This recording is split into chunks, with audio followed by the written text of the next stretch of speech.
नमस्कार Maharashtra, hello, welcome. मी रोहन गुजर तुम्हा सगळ्यांचं पुन्हा एकदा स्वागत करतोय ह्या कार्यक्रमात, ज्या कार्यक्रमामुळे प्रत्येक वेळेला आपल्याला आपल्या विचारांच्या पलीकडे जाण्याची ऊर्जा दिली आहे, प्रेरणा दिली आहे. मित्रांनो, आपला आजचा विषय सुद्धा खास आहे बरं का. आपला आजचा विषय असणार आहे नाणे इतिहास. नाणं अर्थात कॉइन्स. नाण्यांचा अभ्यास हे एक शास्त्र आहे बरं का. नाणी अस्तित्वात केव्हा आली, कशी आली हे शोधायचं म्हणजे इतिहासात डोकावायला हवं. कोणत्या साम्राज्यात, कोणत्या राजाच्या काळात कोणती नाणी होती याचा उलगडा हाती लागतो, तेव्हा त्या अनुषंगानं इतिहासातल्या अनेक महत्त्वाच्या विषयांचा सहज उलगडा होत जातो. आणि मग हा विषय कुतूहलाचा होतो आणि तेवढाच रंगतदारही होतो. नाण्यांचे विविध उपयोग सांगितले गेले आहेतच, तरी विनिमयाचं माध्यम म्हणून नाणी कायमच अधोरेखित होतात. नाण्यांच्या माध्यमातून नाणेशास्त्र अभ्यास करताना त्या त्या काळातील आर्थिक विकास आणि ऐतिहासिक सामाजिक आकलन प्रकाशझोतात येऊ शकतं. आज आपण अशाच एका व्यक्तिमत्वाशी बोलणार आहोत, ज्यांनी छंद म्हणून जोपासता नाण्यांचा इतिहास आणि शास्त्र म्हणून अभ्यास केला. विचारांच्या पलीकडला हा अभ्यास आहे मित्रांनो, अभ्यासक पास्कल लोपेज यांचा. त्यांना इथं बोलवण्यापूर्वी पाहूया छोटीशी ध्वनिचित्रफीत.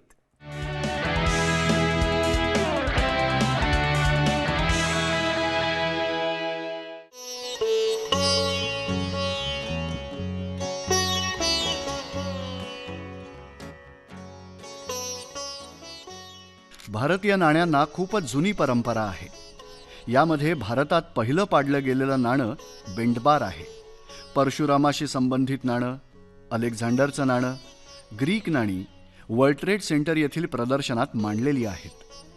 मौर्य साम्राज्यात चांदीबरोबर तांब्याची नाणी आली, त्या काळात साच्यात वितळलेला धातू ओतून नाणी तयार होऊ लागली. या नाण्यात मौर्य साम्राज्यानंतरची त्या काळात पाडलेली नाणी देखील आहेत. 6 शिरं असलेला कार्तिकेय, लॉर्ड शिवा आणि रोमन काळातील नाणी आपल्याला खूप काही सांगून जातात. वसईच्या कॉलेजमधील महात्मा गांधींच्या नाण्यांचं प्रदर्शन आणि त्याला पणतू तुषार गांधी हजर असलेले आपल्याला पाहायला मिळतात. ग्रीक भाषेतील नाण्यांबरोबर ब्राह्मी भाषेतील नाणी आपलं लक्ष वेधून घेतात. NCPA येथील प्रदर्शनात नाणी ही चित्रस्वरूपात मांडलेली दिसतात. स्टँडिंग बुद्धा, शिवानंदी, प्राण्यांवर चित्रित नाणी ही दुर्मिळ स्वरूपाची आहेत. प्रदर्शनाच्या माध्यमातून रसिकांपर्यंत पोहोचण्याचा सततचा प्रयत्न हा नक्कीच कौतुकास्पद असाच आहे.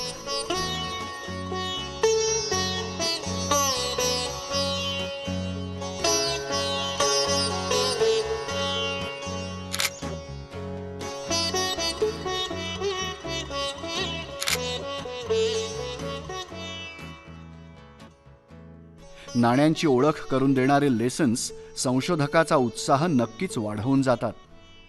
काही नाण्यात ब्रह्माचे चेहरे आहेत. काही नाणी 3 भाषांमध्ये लिहिलेली आहेत. सुवर्ण काळातील सुवर्ण नाणी काळाचा प्रवास दाखवून देतात.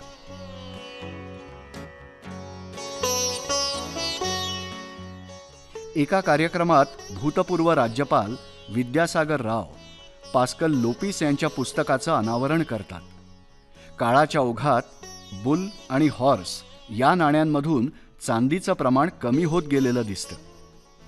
नाण्यांच्या आकारातील विविधता आणि वेगवेगळ्या राज्यांचे त्यावरील चेहरे त्यावेळच्या नाणे प्रवासाला अधोरेखित करून जातात. इसवी सन पूर्व 600 पासून सुरू झालेला हा धावता नाणे प्रवास.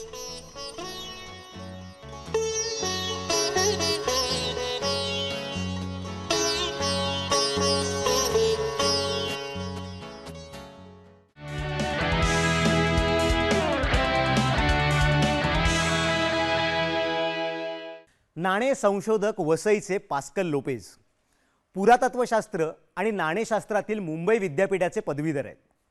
मराठाकालीन आणि पोर्तुगीजकालीन नाण्यांवर संशोधन करण्याचं त्यांचं काम सुरू आहे. परमेश्वरी लाल गुप्ता यांच्या कॉइन्स या पुस्तकामुळे शालेय जीवनात इयत्ता 9वीत असल्यापासून पास्कल लोपेज यांना संशोधक होण्याची प्रेरणा मिळाली. आज सुमारे 3000 नाणी त्यांच्या संग्रही आहेत. विविध ठिकाणी या प्राचीन नाण्यांची प्रदर्शनं आयोजित करून रसिकांना अभ्यासपूर्ण माहिती देण्याचा त्यांचा प्रयत्न सुरू आहे. याशिवाय वसई किल्ल्याचा इतिहास आणि तेथील स्मारकं याविषयी त्यांचा सखोल अभ्यास आहे. या संदर्भात ते स्टडी टूर्स देखील आयोजित करतात. 1000 दुर्मिळ टपाल तिकिटांचा संग्रह आहे आणखी एक मोरपीस त्यांच्या शिरोपेचात आहे. मुंबई कॉइन सोसायटीतर्फे पुरस्कारांना सन्मानित असे नाणे संशोधक पास्कल लोपेज यांचं आपण इथं स्वागत करूया. पास्कल सर नमस्कार. नमस्कार सर, तुमचं खूप स्वागत आमच्या कार्यक्रमात. थँक्यू. सर प्लीज बसून पास्कल सर, तुमचं खूप स्वागत आमच्या या विचार मंचावर, ज्याचं Thank नाव you very आहे much. बियॉन्ड थॉट्स, विचारांच्या पलीकडले. सर, आजचा विषय खरंच खूप इंटरेस्टिंग आहे, पण तसा म्हणायला गेलं तर रोजच्या आयुष्यातला आहे, कारण कॉइन्स आपण सगळेच हाताळतो, बरोबर. आपल्या प्रत्येकाकडे असतात. पण याचा अभ्यास करावा असा कधी विचार आमच्या मनात तरी आला नाही. तर ह्याची सुरुवात कशी झाली सर? म्हणजे छंद म्हणून सुरुवात झाली की अभ्यासक म्हणूनच तुम्ही कॉइन्सकडे बघायला लागलात? बरोबर. तर लहानपणी माझे वडील अशा गोष्टी सांगायच्या. त्याच्यात त्यांनी मला एक गोष्ट सांगितली की त्यांनाही छंद होतं नाणे संग्रह करण्याचा, पण काही कारणास्तव त्यांना ती नाणी जाऊ द्यावी लागली आणि छंदही त्यांचा सुटला. तर ती गोष्ट मनात राहून गेली आणि मी नाणी जमवायला सुरुवात केली. तर तिथून ती सुरुवात झाली. मला असं वाटतं की छंद म्हणूनच सुरुवात झाली, कारण मी कॉलेज पासआउट झाल्यानंतर टाटा कन्सल्टन्सीचे एक इंटरव्ह्यू देत होतो. तर शेवटचा प्रश्न त्यांनी केला की जो नाणी जमवतो त्याला काय म्हणतात, जो नाण्यांचा अभ्यास करतो त्याला काय म्हणतात. तर मला काही त्याचं उत्तर आलं नाही, कारण मी सांगितलं कॉइन कलेक्टर. तर त्याने सांगितलं नाही, त्याला एक शब्द आहे, he said it is called numismatics and the person who collects coins is called numismatist. तर तिथून मला समजलं की नाण्यांचा अभ्यास करणं हा एक वेगळा क्षेत्रसुद्धा आहे आणि तिथूनच ती सुरुवात नाणे संग्रहावरून नाणे अभ्यासक म्हणून झाली. आता तर पदवीधर आहे आणि मी त्याच्यात रिसर्च पण करतो. पण म्हणजे तुमचे बाबांना सुद्धा ही आवड होती आणि तीच आवड तुमच्यात सुद्धा आली. येस. पण सर, आत्ताच मी सगळ्यांना सांगितलं आणि मलाही त्याचं आश्चर्य वाटते, तुमच्याकडे 3000 नाणी आहेत.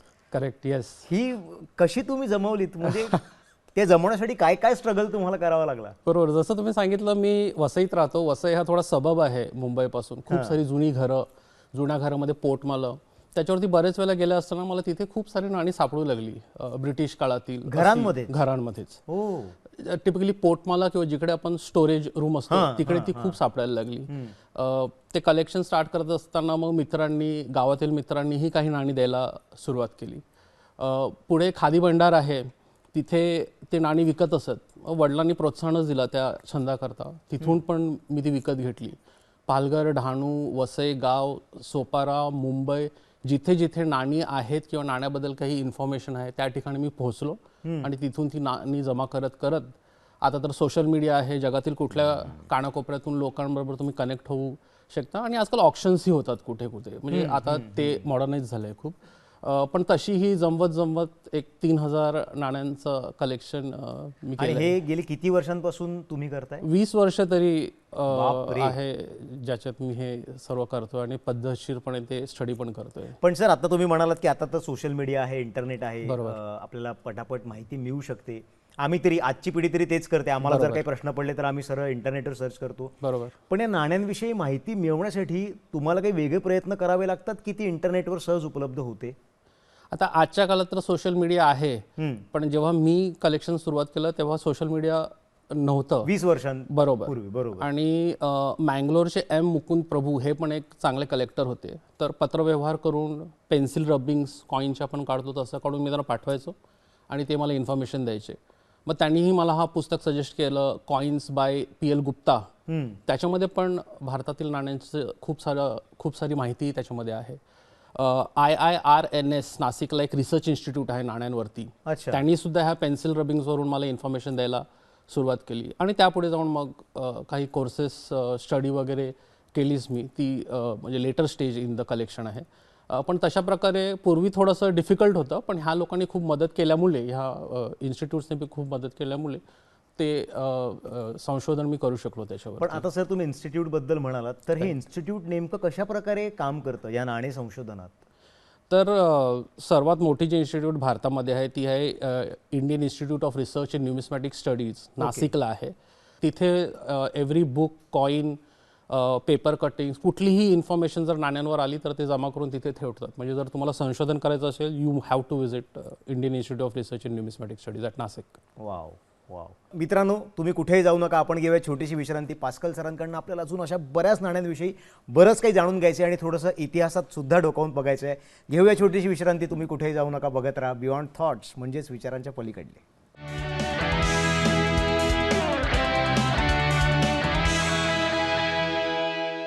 मंडळी, तुमचं पुन्हा एकदा स्वागत बियॉन्ड थॉट्स विचारांच्या पलीकडलेमध्ये. मी रोहन गुजर आणि आज आपल्यासोबत आहेत नाणे संशोधक pascal Lopez sir. Pascal sir, मला विचारायचं आहे की ह्या नाण्यांच्या अभ्यासासंदर्भातली माहिती तुम्हाला कुठून मिळते? भारतात आणि महाराष्ट्रामध्ये बरेच सारे असे जाणकार आहेत. एक म्हणजे मुंबई कॉइन सोसायटी. ओके. एक ग्रुप आहे जे ज्यांना नाणी जमा करण्याचा शौक आहे अशा लोकांचा. वाव. तर तिथून खूप सारी मदत मिळते. ते तुम्हाला नाणी एक्झिबिट करण्याकरताही मदत करतात. काही कॉलेजेस आहेत, जसे साठे कॉलेज, ते नॅशनल कॉन्फरन्स इन न्यूमिस्मॅटिक्स म्हणजे ह्याच्यावरती ते एक रिसर्च पेपर पब्लिश करण्याकरता तुम्हाला ऑपॉर्च्युनिटी देतात. वा. तिथे तुमची माहिती तुम्ही सांगूही शकतात आणि दुसरी जी माहिती सांगत आहेत ती तुम्ही समजूही शकता. तर असे काही जागा आहेत जिथून आपल्याला ह्या नाण्यांबद्दल इन्फॉर्मेशन मिळू शकते. वा. सर, साठेबद्दल बोललात, मला फार बरं वाटलं, कारण मी सुद्धा आय एम एक्स साठे अरे वा, स्टुडंट. great. सो माझंच कॉलेज एवढं मोठं काम करत आहे मला आत्तापर्यंत ठाऊक नव्हतं, पण Okay. तुमच्यामुळे मला ही गोष्ट कळली. ग्रेट. सर, आपण मगासपासून म्हणतोय, रादर मी प्रत्येक वेळेला हे सांगतोय आमच्या सगळ्या प्रेक्षकांना की नाण्यांमुळे इतिहास कळतो किंवा समाज जीवन कळतं. तर ह्या नाण्यांकडे बघून इतिहास कळत असेल किंवा समाज जीवन कळत असेल, अशी काही उदाहरणं आहेत का तुमच्याकडे? हो, बरीच उदाहरणं आहेत. एक म्हणजे पूर्वीची प्राचीन काळातील जी नाणी आहेत त्याच्यावर गॉडेस लक्ष्मीचं चित्र आहे. तर नाणी, लक्ष्मी आणि धन ह्याचं हे संबंध आपल्याला नाण्यांवरून तिथून दिसायला सुरुवात होतं. मोहम्मद बिन साम ह्याने भारतावर खूप वेळा आक्रमण केलं, पण त्याच्या नाण्यांवरही आपल्याला लक्ष्मी दिसून येते. म्हणजे हा एक संशोधनाचा भाग आहे की मोहम्मद बिन सामच्या नाण्यांवरती लक्ष्मी का दिसून येते. पुढे जाऊन पुराणामध्ये खूप साऱ्या ऐतिहासिक दस्तावेजामध्ये बऱ्याच राजांची नावं आहेत. सातवाहन राजा, ग्रीक राजे, पण काही राजे त्या दस्तावेजामध्ये नाही आहेत, पण त्या नाण्यावर आपल्याला सापडतात. म्हणजे ते इतिहासची क्रोनॉलॉजी, त्या राजांची क्रोनॉलॉजी सेट करण्याकरता खूप मदतगार आहेत ही नाणी. जहांगीरच्या नाण्यांवरती नूरजहांचं नाव आहे. म्हणजे का असावं नूरजहांचं नाव जहांगीरच्या नाण्यांवरती, हे पण एक चांगली गोष्ट आहे.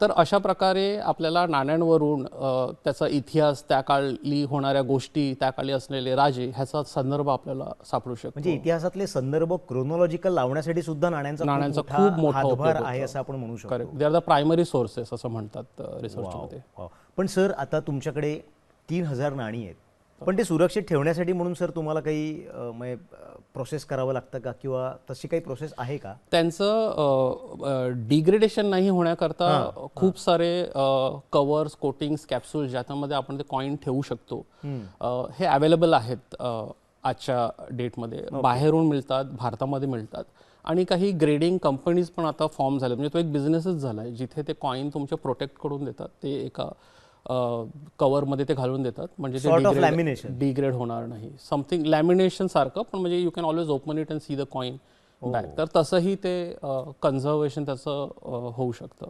वा वा वा. मित्रांनो, अजूनही प्रश्न मी विचारणार आहे, पण त्यापूर्वी आपण एक छोटी ध्वनी चित्रफित पाहूया.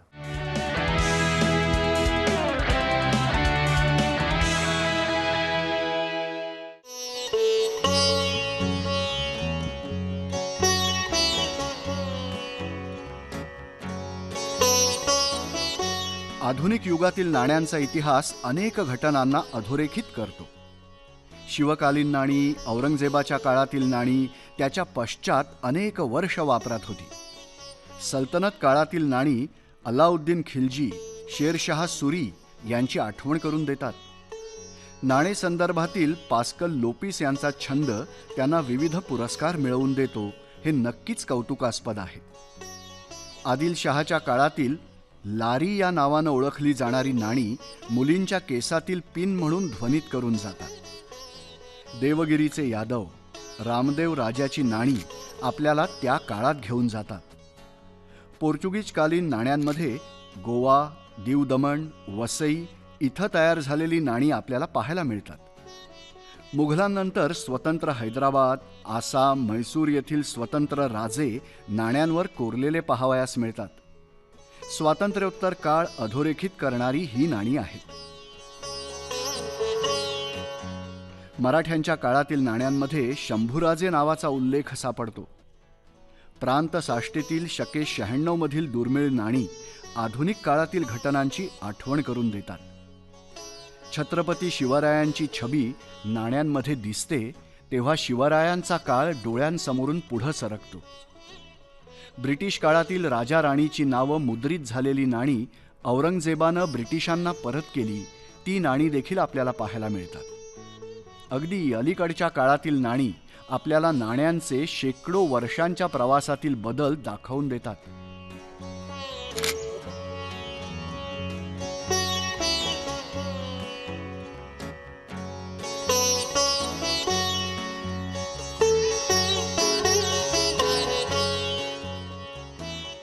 ब्रिटिशांच्या काळातील व्हिक्टोरिया राणी, 7वा एडवर्ड, पंचम जॉर्ज, 6वा जॉर्ज अनेक परिचित व्यक्तिमत्वांची नाणी आहेत. 1950 साली भारतीय प्रजासत्ताकाची रुपया, आणा, पैसा ही नाणी आली आणि 1957 मध्ये नाण्यांमध्ये दशमान पद्धती आली. असा हा नाण्यांचा खऱ्या अर्थानं ऐतिहासिक प्रवास आहे.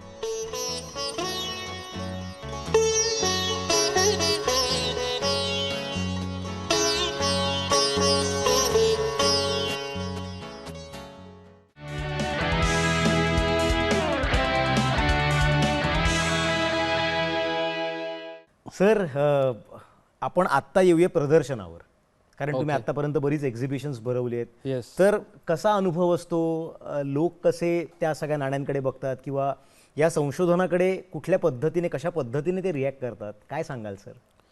तर एक्झिबिशन्स फॉर्च्युनेटली खूप ठिकाणी मला ती ऑपॉर्च्युनिटी मिळाली. म्हणजे national centre of performing arts NCPA तिथे एक्झिबिशन झाले. World trade centre, Mumbai university, तुमचंच आपलं साठे कॉलेज, वसई किल्ल्यामध्ये बरेच वेळेला एक्झिबिट्स झालेले आहेत, सेंट पीटर्स चर्च.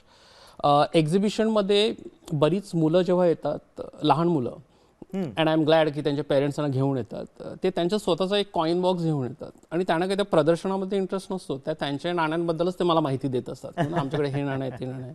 कॉलेजची जे मुलं मुली येतात, त्यांना जर नाणी तुम्ही हातात दिली तर त्यांना ते खूप कुतूहल वाटतं त्या विषयाबद्दल. वाव. तर अशा प्रकारे तो एक्सपिरियन्स खूप समाधानकारक आहे.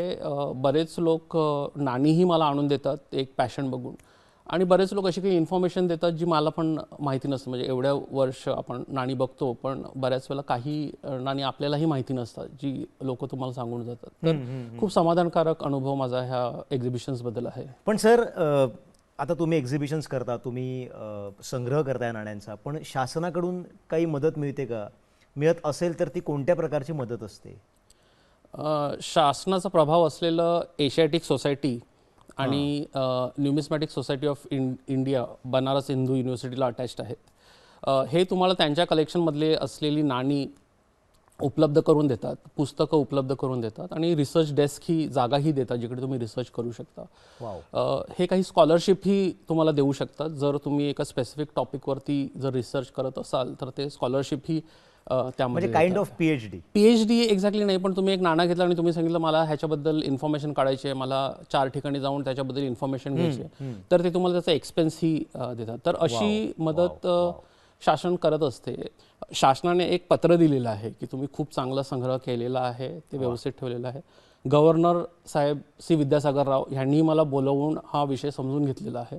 तर म्हणजे शासन त्याच्यामध्ये इंटरेस्ट घेत आहे, बट अजून ते घेऊ शकतात and I am sure we will reach there. आपण म्हणतोच की प्रत्येक वेळेला इम्प्रुव्हमेंटसाठी स्कोप असतो. बरोबर. आणि तो अजूनही असं तुम्ही म्हणताय. पण सर, मग या नाण्यांवर जी काही चित्र असतात किंवा जी शिल्प, जी लिपी असते, त्याविषयी सर अजून काहीतरी आम्हाला सांगा ना. तर जी प्राचीन नाणी आहेत भारताची, ह्याच्यामध्ये ब्राह्मी लिपी, खरोष्टी लिपी आणि परदेशातली म्हणजे ग्रीक लिपी ही प्राचीन नाणी आपल्याला दिसतात. आता जे अशोकन एडिक्ट्स आहेत किंवा गुप्ता एडिक्ट्स आहेत, इन्स्क्रिप्शन्स आहेत, ते आपल्याला वाचताच येत नव्हते. म्हणजे आपण म्हणत होतो की हे भूताने लिहिलेलं इन्स्क्रिप्शन आहे, वाचताच येत नव्हतं, कारण ब्राह्मी लँग्वेज, ब्राह्मी लिपी ही आपल्याला वाचताच येत नव्हती. तर ही जी नाणी आहेत त्याच्यावरती एका बाजूला ब्राह्मी, खरोष्टी आणि दुसऱ्या बाजूला ग्रीकमध्ये लिहिलेलं होतं. तर ग्रीक आपल्याला वाचता येतं, पण आपल्याला ब्राह्मी वाचता येत नव्हती. तर जेम्स प्रिन्सेप आणि रतन पाल, एक इंडियन स्कॉलर, ह्यांनी मिळून त्या नाण्यावरून म्हणजे अ, ब, क, ड ब्राह्मीचं हे सॉर्ट आउट केलं आणि मग आपण हे एडिक्ट्स वाचू शकलो. अशोकन एडिक्ट्स म्हणजे अख्खा तो इतिहास बाहेर आला त्या गोष्टीमुळे. तर असं हे महत्त्व नाण्याचं आणि लिपीचं त्याच्यावरून. आणि पुढे मग नाण्यांवरती आपल्याला हत्ती, नदी, सूर्य, चंद्र म्हणजे ह्या महत्त्वाच्या गोष्टी त्या काळात असाव्यात. इस्लामिक कॉइन्स म्हणजे ज्यावेळी सल्तनत पिरियड आणि मुघल पिरियडला सुरुवात झाली त्यावेळी हे चित्र हळूहळू गायब व्हायला लागले आणि फक्त इन्स्क्रिप्शन्स येऊ लागले, कारण त्यांच्या कल्चरमध्ये चित्र हे दाखवू नये नाण्यांवरती असं होतं. तर तेही आपल्याला त्याच्यावरून दिसतंय. आणि शेवटचं म्हणजे नाणी, सोन्याची नाणी गुप्ता पिरियडमध्ये खूप, म्हणजे ते किती समृद्ध देश होतं हे दिसत होतं. आणि त्याच्या पुढे एक 600 AD मध्ये सोन्याच्या नाण्याच्या बद्दल चांदीची नाणी आहे, तेही भेसल केलेली चांदी, म्हणजे डुप्लिकेट चांदी, चांदीमध्ये दुसरं मेटल ॲड करून त्यांनी नाणी पब्लिश केली. बुल अँड हॉर्स कॉईन असं त्याला म्हणतात. तर त्याच्यामुळे ढासळती अर्थव्यवस्था ही आपल्याला समजून येते. तर असं ह्या नाण्यांच्या इन्स्क्रिप्शन्सवरून, मेटलवरून आपल्याला ह्या सगळ्या गोष्टी आपण समजू शकतो. बाप रे सर, म्हणजे म्हणायला एक नाणं पण त्याच्यामागे केवढ्या गोष्टी आहेत आणि आपल्यालाच आपल्या इतिहासातल्या केवढ्या गोष्टी समजू शकतात. बरोबर. येस. म्हणजे जेव्हा हा विषय सुरू झाला होता, म्हणजे आपला इंटरव्ह्यू जेव्हा सुरू झाला होता, तेव्हा आम्हाला माहिती नव्हतं की आम्हाला एवढं कळणार आहे नाण्यांविषयी. मंडळी, आपण घेऊया छोटीशी विश्रांती. तुम्ही कुठेही जाऊ नका, बघत राहा बियॉन्ड थॉट्स, विचारांच्या पलीकडली. घेऊया छोटीशी विश्रांती.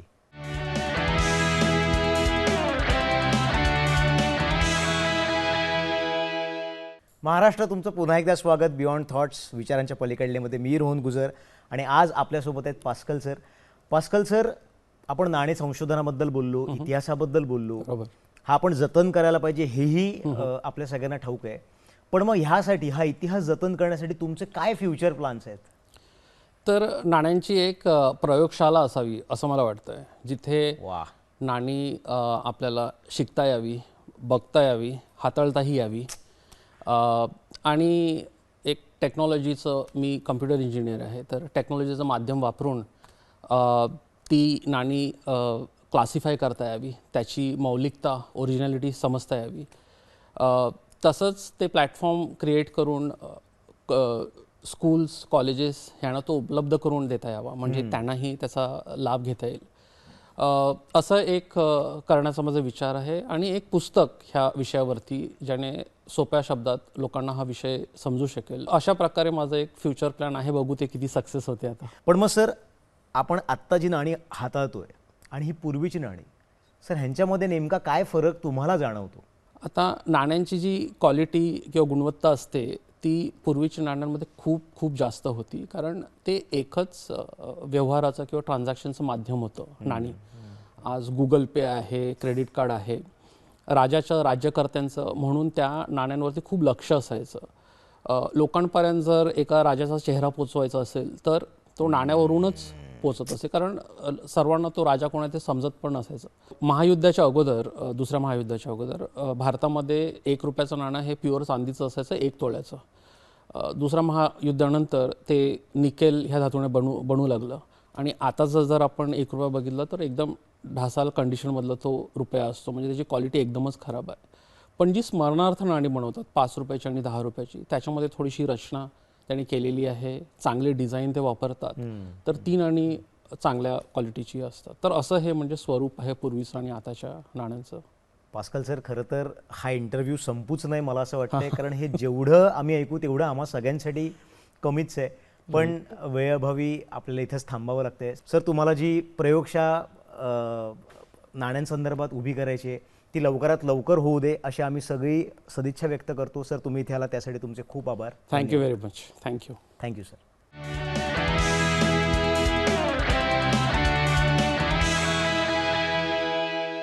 मित्रांनो, भारतीय नाण्यांच्या संदर्भात बोलायचं तर भारतीय नाण्यांचा जन्म इसवी सन पूर्व 6व्या शतकात झाला असं समजतं.